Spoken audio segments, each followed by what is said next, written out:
বৈশাখ মাসে আম পাকে ভাই, জ্যৈষ্ঠ মাসে জাম,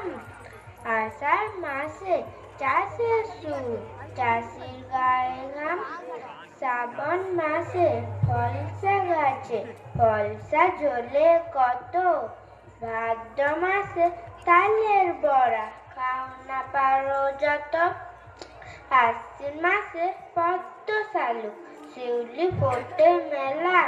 কার্তিক মাসে মাঠে মাঠে ধানের শীষে খেলা, অগ্রহায়ণ মাসে মাঠে মাঠে সোনার বরণ ধান, পৌষ মাসে ধান কাটা শেষ পৌষ পরবের গান, চৈত্র মাসে শিমুল পলাশ গাছে রাঙা ফুল, 12 মাসে একটি বছর শুনতে না হয় ভুল। নমস্কার।